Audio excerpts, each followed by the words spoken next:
evening and welcome to Kelly Cafe News. I'm Amy. And I'm Crystal. And tonight we examine the hiring stigma that keeps qualified people out of work. For many Americans who live with mental illness or have a criminal record, the job search ends before it begins.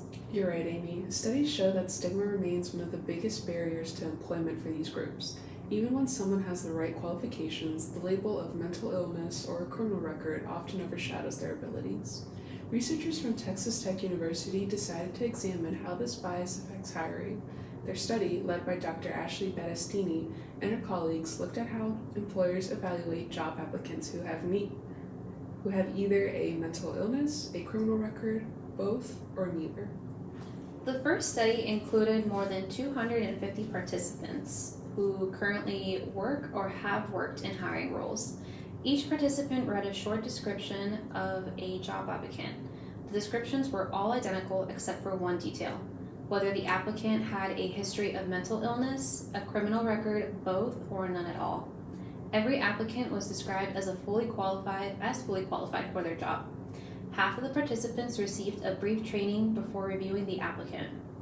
The training explained how hiring people with mental illness or criminal history could benefit not only the employee but also the employer and the community as a whole.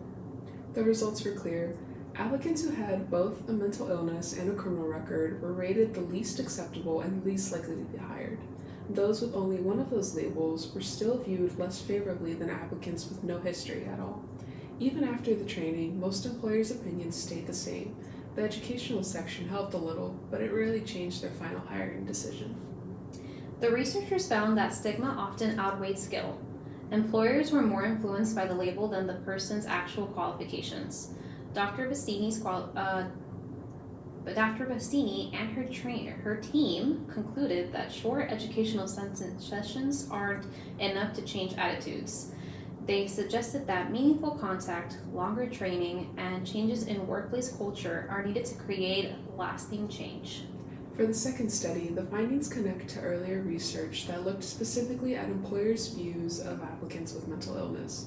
In 2006, Carol Hand and Joyce Trisenor studied how small business owners feel about hiring people who live with mental health conditions.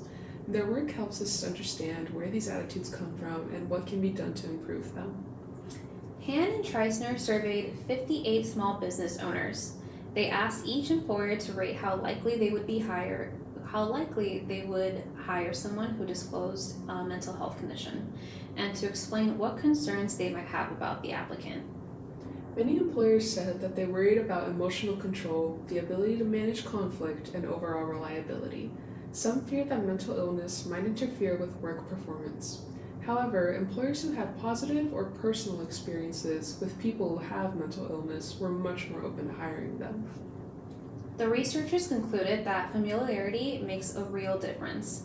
When people have direct contacts with someone who has a mental illness, they tend to become more understanding and less fearful.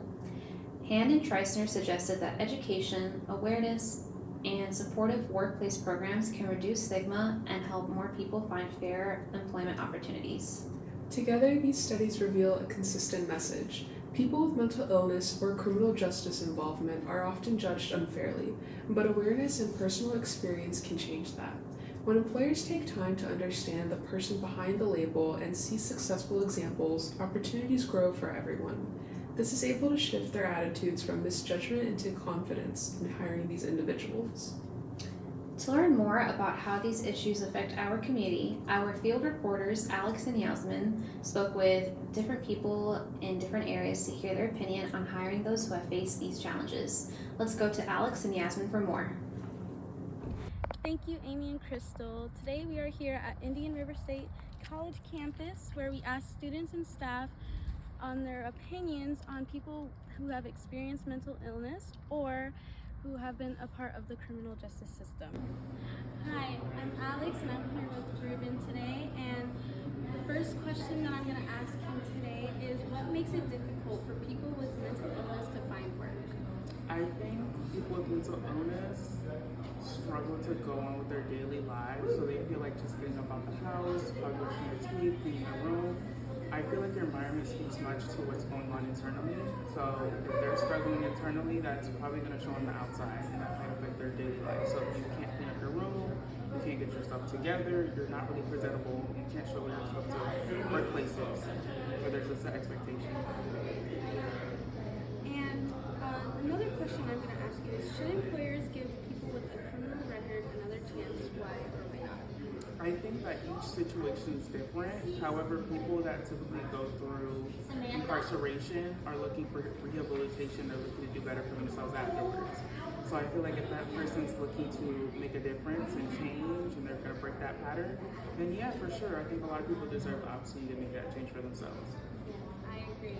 Okay, thank you so much. Thank you, Ruben, for having us here. Of course, thank you for having me. Thank you. And we are all set today. Thank you. All right, bye everyone. I'm here today inside Publix, where I spoke to a team leader about hiring people with mental illness and people trying to rebuild their lives after setbacks. Okay, so here I am with my team leader. Her Nan, nice to meet y'all. And I'm gonna ask her a couple questions. The first question that I'm gonna ask you is, how do coworkers or managers, to be specific, make a difference, and whether somebody with a mental illness feels supported or maybe even judged? Well, we try by first having like an open door policy. It's a safe space where they can come and talk no matter how big or small the problem is. You can choose whether you want to allow other people to have a conversation, or you can choose specifically which manager you feel more comfortable talking to about the situation. It doesn't have to be your direct manager. You can just select who you feel comfortable opening up to. Try to make them feel as accepted as possible and let them know that this is their home too, that they can come speak about work problems, home problems, school problems, and we just try to make this like a safe space and environment for them collectively. And do you think that it's kind of the same with people with like criminal justice background, like somebody that has been in vulnerable stages and they can't open up as much? Yeah, personally, because we do hire people with backgrounds. We do believe in second chances and all of that. I personally believe that someone can't be defined by one mistake, and people can change over time. So when they talk to us, we try not to judge based off of that. We let them know that they can disclose certain things, but they don't have to. We do professionally do a background, but I mean, we only look for specific things when we do screen. Everyone is welcome to like apply and, you know, give themselves a second chance by growing through the community. Hi, I'm Yasmin Dominguez with CCN News, and today I am interviewing Eric Curtright. Thank you for taking the time to talk with me today, Eric. As a newly graduating pilot entering your career, your perspective on issues like fairness, mental health, and hiring practices is really valuable. So I'll be asking you a few questions that connect broader ideas from recent research about bias and hiring to your own thoughts and experiences as you begin your aviation journey. So thank you so much. Thank you for having me. Awesome. Okay, so we'll go ahead and get started. To start, in your opinion, what does fair hiring mean, and why do you think it's important for employers to give all applicants, regardless of their background, an equal opportunity? Fairness, it just means equality, right? So everybody's a blank slate. So it should be based off of your skills and abilities as opposed to any other factors. Mm-hmm. Okay, and do you think fairness in hiring looks different in aviation compared to other industries? Definitely, especially when it comes to like criminal records and mental and physical health. They're very, very serious about that kind of stuff, very picky about that. Okay, interesting. Well, the Battistini study found that job candidates with mental illness or criminal histories often face stigma during hiring. So, how do you think stigma around mental health might influence the hiring decisions, as you say, or workplace culture in aviation? When it comes to mental health things, aviation industry is kind of known for kind of not caring. If they hear about it, it's over. They revoke your first class medical, and Wow. everything that you've worked for, flight training, school, everything gone. You're just you have nothing at that point. So people tend to not want to share those things, and it leads to problems that a lot of pilots are having. So yeah. Have you seen or heard of examples where this kind of stigma might play out in real life? I know that you mentioned some broad examples, but do you have any personal examples that you want to mention? Um, a lot of our instructors at the school are pilots, but they are pilots who were formerly in the airlines. The reason that they're not in airlines and they're here at the school is because for some reason they got their medical revoked, whether that be for a medical reason for like their body, a mental reason. A lot of instructors have had those kind of issues and had it just taken away from them. So yeah. Yeah, and I can imagine how difficult that must be for them as well. They've worked, their whole lives for this. So mental health, I mean, it plays a key role in aviation. So especially when it comes to certification and safety, how comfortable do you think new pilots are in disclosing mental health concerns to employers or aviation authorities? I know you mentioned that they are in fear of, getting their licenses revoked. So what might help reduce fear or stigma around that kind of disclosure? What might help reduce it? I would say putting in policies and practices that kind of give us some assurance that, say, for example, a pilot were to come in and say that, hey, I have had a history of this kind of behavior, depression, whatever it is, but I've sought help. I have taken the steps necessary to get out of that hole, and I feel better now, and I feel like that's not something that's going to affect me and my abilities as a pilot. So a way for them to ensure that if they share it, they won't be penalized for it. I think that's what we need. Okay, wonderful. And how do you think employers and coworkers can help reduce the stigma around mental health in high pressure careers like aviation? How can they? Yeah. Um, Mhm. by creating an open environment. So create an environment in which they're like, if you have an issue, let us know so that we can help you address it before it becomes a problem. Right. Because hiding it, you only do so much. At a certain point, it's going to come out in other ways. And that way may affect personal life or it could affect your professional life. Regardless, we don't want that to happen.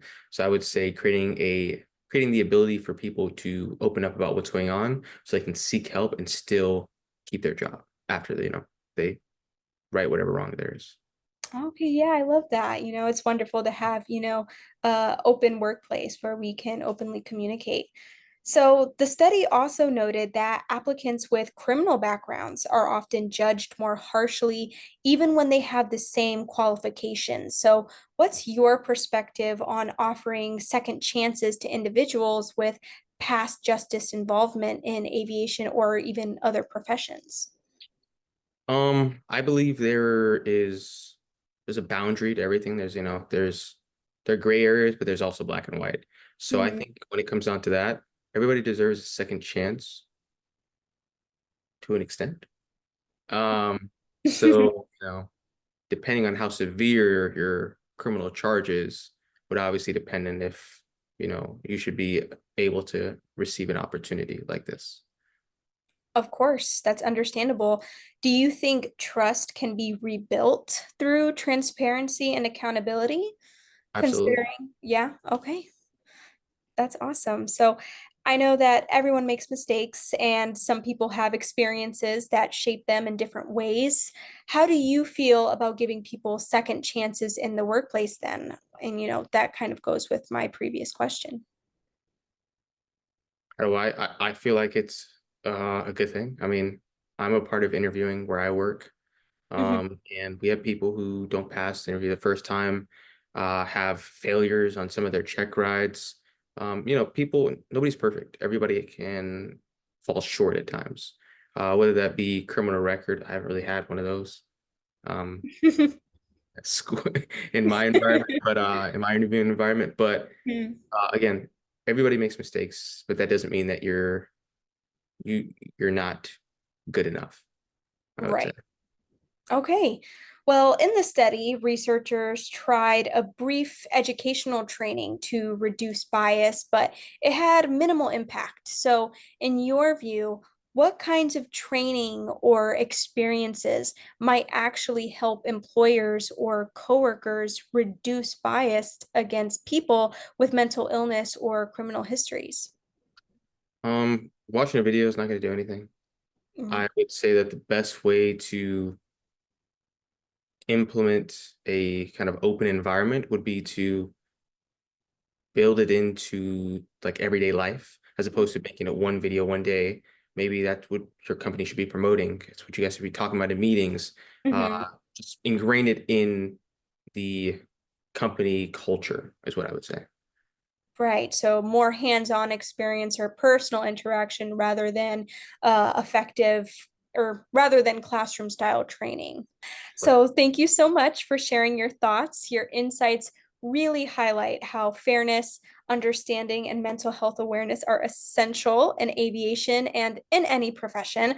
I appreciate your time today, and I wish you the very best as you start your career in aviation.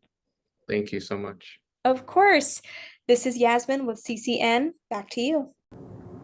Thank you, Alex and Yasmin. Both studies remind us that bias and misunderstanding continue to shape how society treats people with mental illness and criminal backgrounds. With more open conversation in public and corporate settings, employers are increasingly recognizing that mental health is a part of overall wellness, not a sign of weakness or unreliability. These studies show us that although there is a stigma, employers' attitudes can and do change when there is education, open understanding, and support for those with a mental health issue or criminal justice involvement. A job is more than just income, it offers structure, purpose, and dignity. When employers choose to look beyond a person's past and focus on their potential, it can change not only a life, but an entire community. For Kelly Caffrey News, I'm Amy. And I'm Crystal. And thank you for watching. And remember, real change begins with supporting one another, understanding, and hope for transformation. Individuals with mental illness, or criminal histories are not a risk and hold untapped talent with potential and value. Thank you. Thank you.